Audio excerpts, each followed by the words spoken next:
Farhana. Hello, have I joined now? I can hear you, I think yes. so. Good Hi, morning. Amia. Hi. Have I said your name correctly? Um, yes, it's also Amia, but that's fine. Amia. Yeah. How Well, are you? your bookshelves are a whole lot tidier and color-coded than mine. Oh. Well, This is just the home office. The mess is in the real office. is that right? Okay, so the home office is much tidier. That's right.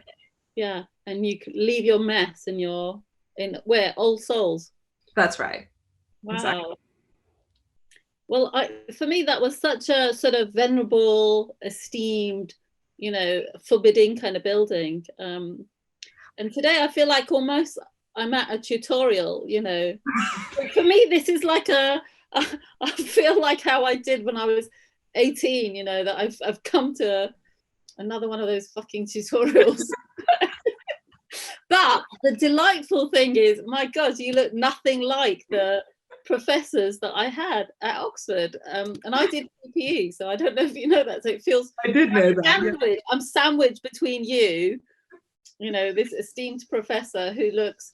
I can't tell you how delighted I am. I never saw a professor who looked anything like you when I was at uni.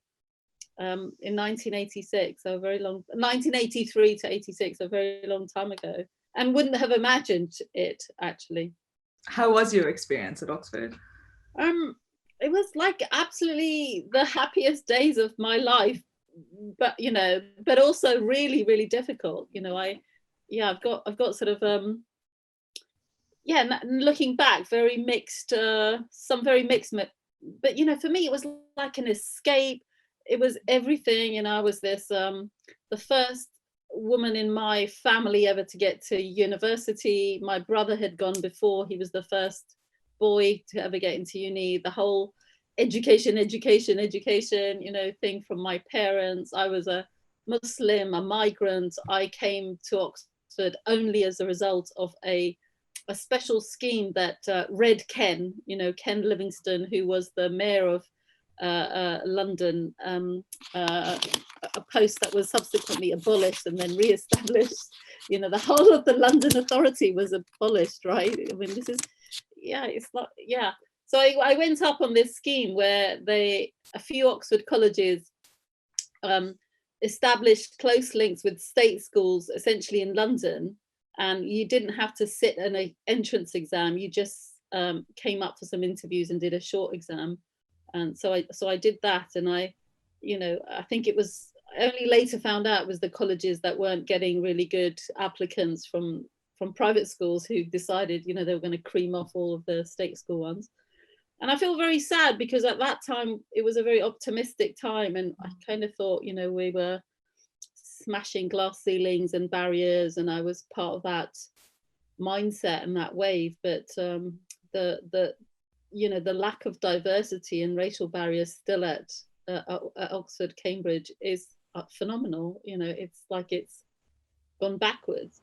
So it's very welcome to see you as the professor of a subject that I would have loved to have done a tutorial with you. That would have been amazing. Anyway, so this can be that tutorial. No, this will not be a tutorial, but or if anything, you'll be the tutor here, because I feel like I'm having that experience, which I always want to have more of, but always find very intimidating, which is, I theorize about philosophy and about politics, and the hard thing I always come up against, and I always end up saying to my students, is, look, at a certain point, these questions are questions of political judgment, right? So you can theorize about what optimal just arrangements would be, or how we should respond to injustice, how we should build institutions and so on. But then the question of how to actually make these things happen is a question that requires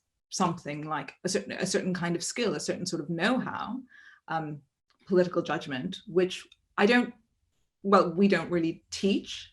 And I don't know if you can teach it in a kind of classroom context. The way you get it, if it is something you want to acquire, is by having the kind of career you've had, which has been one of extraordinary political agency. And Yeah, so I'm hoping we can talk about that and your reflections on the question of agency and power going forward, and maybe how the pandemic has made you kind of rethink the prospects for specifically climate justice, but other forms of justice more broadly. Yeah. I mean, when I left Oxford, I always said that I would do a PhD when I came back at 40, because at that time, I don't know how old you are, but when you're 21, 40 seems like a very long time in the future. I'm not 21. Oh, you were asking whether I was 40. I'm not yet 40. So and part of me has always wanted to sort of return and do the kind of that deeper thinking and distillation, but part of me is very opposed to it, because I feel, and the work that I'm currently doing and have been for the last sort of year based on that understanding is to dissolve the power differentials between the thinkers and the doers. And at the heart of that is, the essays that we did, in the second module of general philosophy, the mind-body distinction. Yes. Is to stop. And for me, that's become a fundamental starting point of how we really, truly dismantle the toxic structures of power, and where we literally devalue those people who are not then the thinkers, not the strategists, not the geniuses. I caught the tail end of your conversation with Brian, and I feel that so the thing that I've set up, because I believe that true progress comes from the embodied versions of the ideas that we have, and that there is no mind-body distinction. Our mind sits in the whole of our body. It's doesn't sit in the sort of brain part. That's one crucial organ amongst many. So I've started last year. It's called Camden Think and Do. And the most important word there is "and," obviously, because as philosophers we know that those little words are really the most important words. And it's basically to turn disused and underused premises into community action hubs. That's what we're doing. But the ideas behind it are to create co-owned and more new forms of governance, and where everyone is involved in both the thinking and the doing. There is no master plan blueprint that someone's thought of. You create the space, you create a new community, you create then a political unit and a political network from that. And it's focused more on community action relating to climate and social justice, but these things are very intertwined, and it's a more fresher lens, I guess, to put in the climate stuff, because that's on everyone's minds, and it's something that hasn't been, we don't have any community centres doing climate work, so this is adding to some of those things. So yeah, I feel like talking to you, I'm kind of theorizing and able to say what some of the theoretical kind of understandings of my work are, and I should go away and write about them too. But I thought last year and the year before, and I kind of made this decision to give up my academic title. I was a visiting professor at UCL. I thought my response personally to the climate emergency was not to write a book and go on a book tour, and to be less invested in academia than I was, and to give up that sort of status, and to be a doer, and to feel that I could validate myself and be considered important if I didn't have those sort of things. So I feel I'm a sort of slight living experiment, but I miss it a bit, and I kind of I quite like the status, and I'd love a room and this opportunity to talk. Thank thanking, you know, Tate and Artangel and the Longplayer Assembly organisers is a great thing. We do need to come together. We do need to exchange what are all the different ways that we're trying to build this, you know, better world. What are the real underpinnings that we've got to sort of chip away at? And, you know, maybe some tools are more useful than other tools for chipping away or knocking away or demolishing some of those big things. And yeah, your work is brilliant at doing that. I had a little look. I was very curious. I was told that we weren't supposed to be very curious. So yeah, I'd love to know more about your new book. Yeah, the one about sex. Oh, the one about sex. Yeah. Can I just say something about what you've just said? I think so. I so agree with this kind of mind-body dualism, both as an intellectual principle. I mean, I think, you know, our bodies are thinking things, but also as a kind of important kind of political principle to break down, because the amount of thinking and knowledge and understanding a so-called activist or organizer has, I think, just outstrips by an order of magnitude the kind of you know, knowledge that a political theorist, a pure theorist, has about how politics actually works, right? And I think so, and also what knowledge about what's possible, how to bring about possibilities, liabilities, things like that. The way I think of universities, at least in the humanities, and maybe I shouldn't say this in a public forum, is, you know, I don't really think that they're here to solve problems. I mean, I don't think, I mean, of course, Oxford hopefully will come up with a vaccine for COVID, but, you know, I think the reason you have a philosophy faculty is not because philosophers are going to be able to solve problems, but because they are a sign of what a truly flourishing society has, right? A truly flourishing society has space for not just the people who make it to Oxford, but for everyone to gather together and have, frankly, fairly pointless conversations. Like, that is the sign of something that is responding to what makes us fully human. And so I think of universities as kind of holding a space for a society, hopefully, to come. But I think things go very badly when universities start thinking of themselves as the kind of intellectual leaders of a world that often they're quite divorced from and don't understand. Yeah, well, that's such a wonderful vision, and yeah, I've got little sort of tears in my eyes at you saying that, because, and how do we then have that vision that you have? Because everywhere you look, in the brochures, in the fundraising drives, in recruitment, you know, Oxford, like any other uni, will say, we're the powerhouse of the new thinking. We're going to be the ones to solve all the problems, you know, send your children here.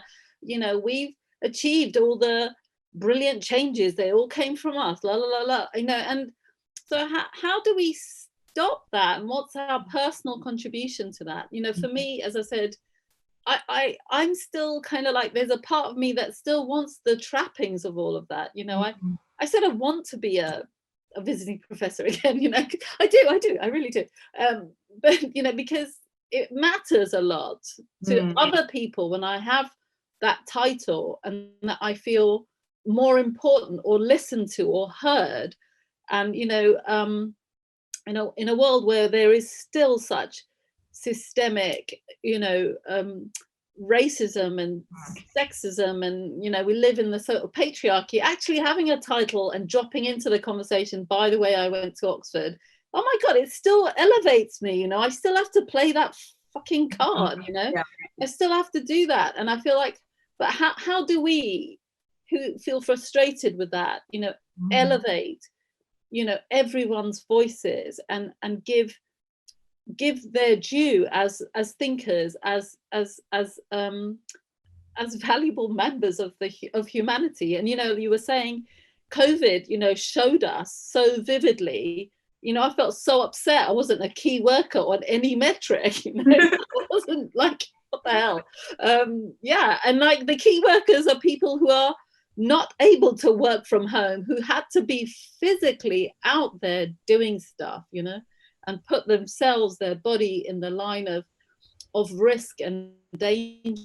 And we undervalue that so much because we've undervalued bodies, and we've undervalued then certain kinds of bodies, black bodies, brown bodies, women's bodies, trans bodies, you know, because they don't have the same value in this sort of system. So I'm trying to find how we personally navigate those sort of questions. And, you know, so what is the difference between specialized bodies of knowledge and experts? You know, we're asked to think about what is the contribution within your field of expertise. So we do have something. There is something brilliant that humanity did, that people went off and specialized, right? And you're specialized in thinking, and you know, you've got that right covered. But how do we then kind of equalize the different forms of expertise, or not, you know? And how do we have a kind of more pluralistic understanding of expertise, of knowledge?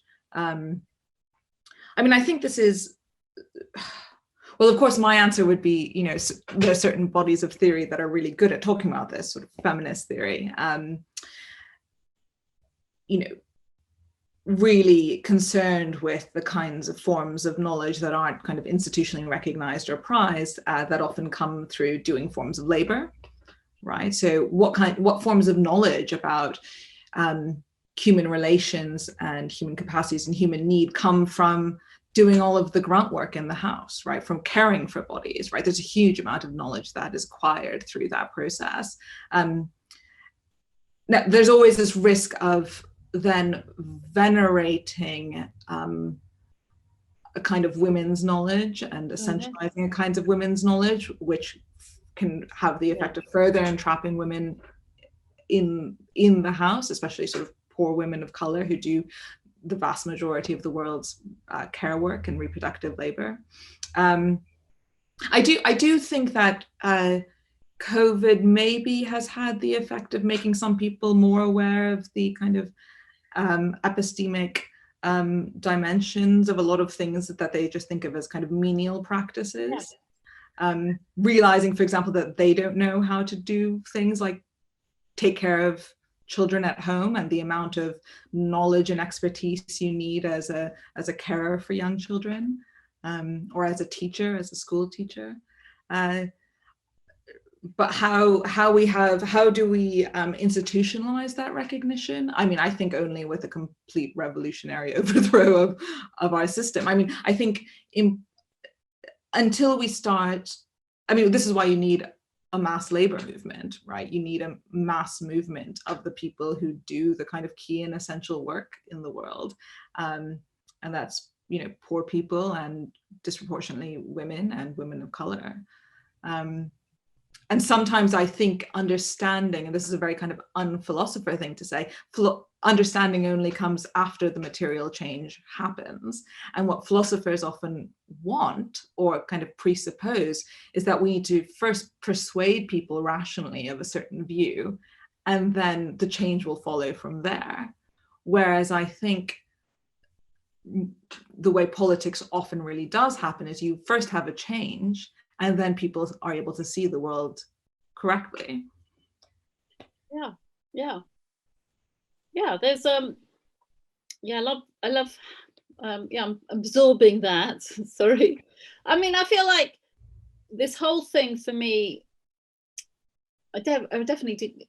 So the whole Marxist theory of labor, and, you know, Locke's theory of how you of labor, you know, you go and find something in nature and then you add your labor to it and it becomes yours, and is so wrong, you know, because it is based on this distinction that somehow your body, which is adding the labor, adding the value, is something else to the ideas, and the mind, you know, the intellectual realm, you know, is different. And I feel like we don't have any politics that's based on a different view of the world. The very epistemic, you know, foundations, we don't have them.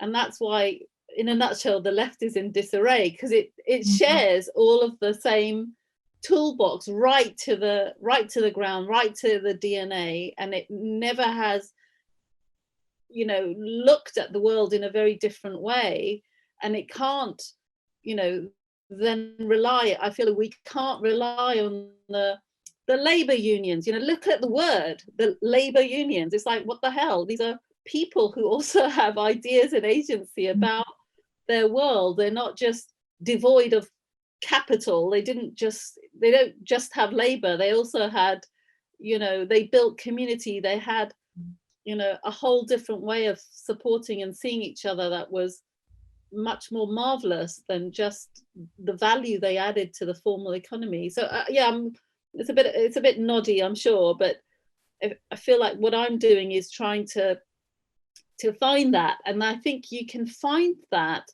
sometimes, you know, in different cultures, in ancient cultures as well as present cultures, where they are valuing relationships first and foremost.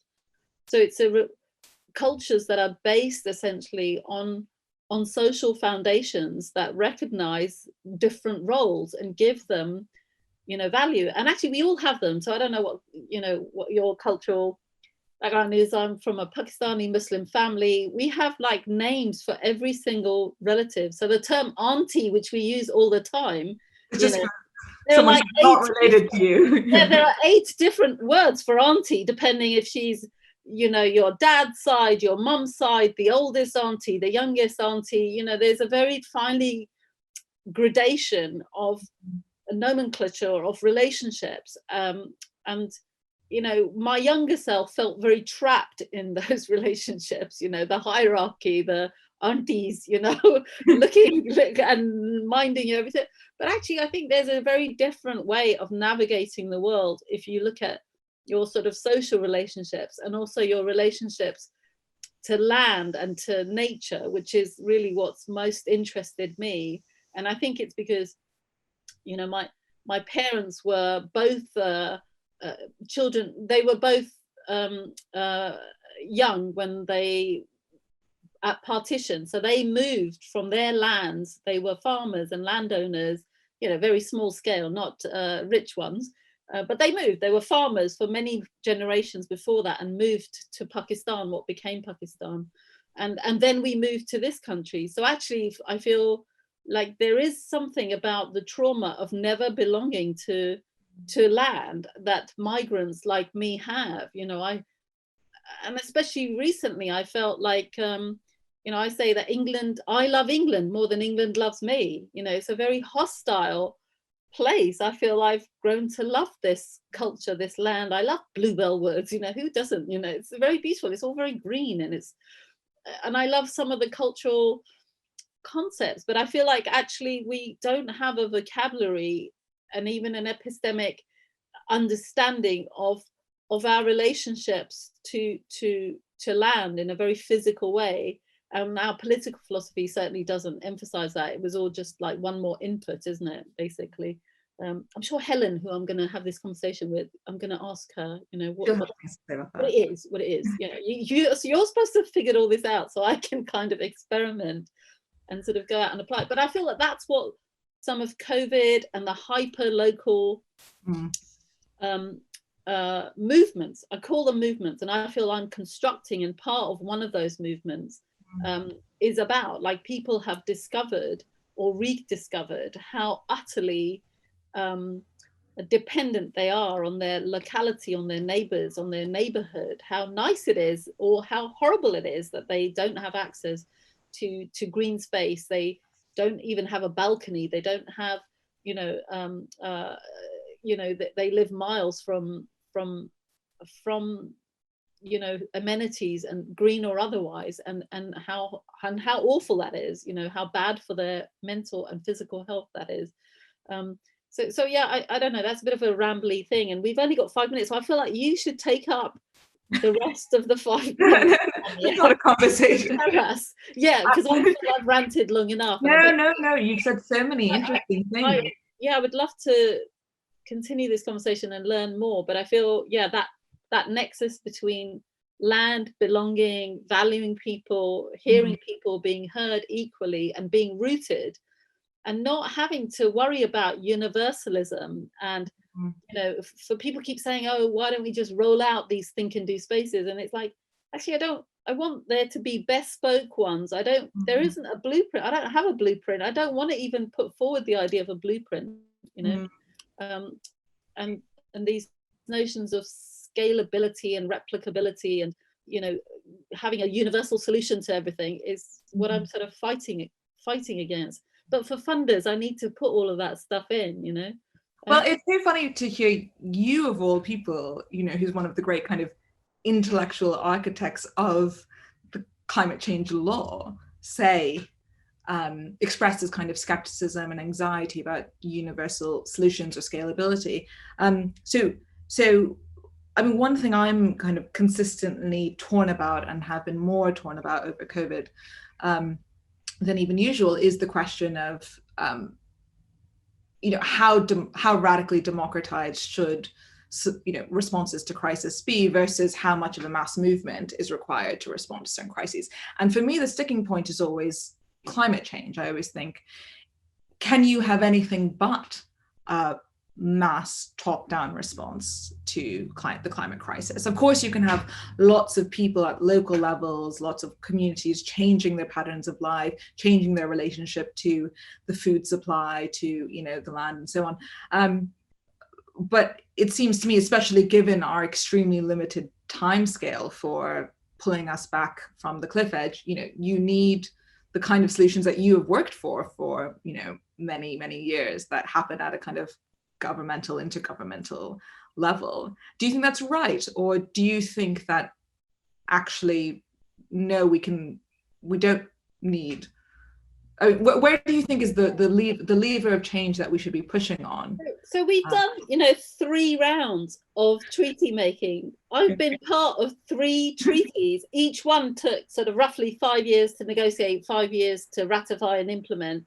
And then twice those treaties have been trashed and walked, diminished, delayed, derailed. So we're sitting now with, the grief that I have over the Paris Agreement, where for sure the US is going to legally come out on the 4th of November. It's possible they could, with a Biden win, they could come back in, very early on. But actually they're going to come out just like happened with, it's like deja vu, and it's really painful for me. So I feel like those are absolutely necessary, but they're always addressing the current systems of power. They're using, as Audre Lorde says, the master's tools. Those are tools of the master's tools, and they're never going to really, as I now understand and have gone back to my, younger self, they're never going to dismantle the underlying structural basis, and until you attack the values.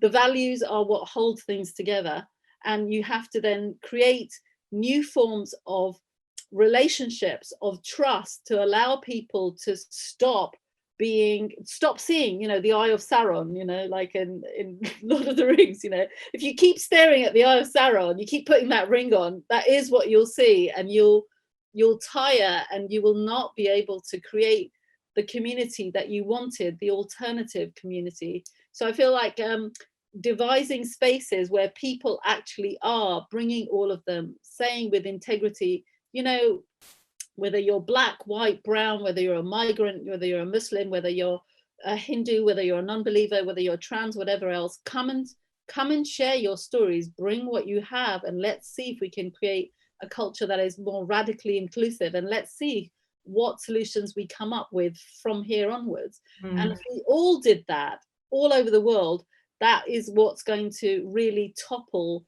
frankly, capitalism. That's my theory at the moment. That's going to topple capitalism.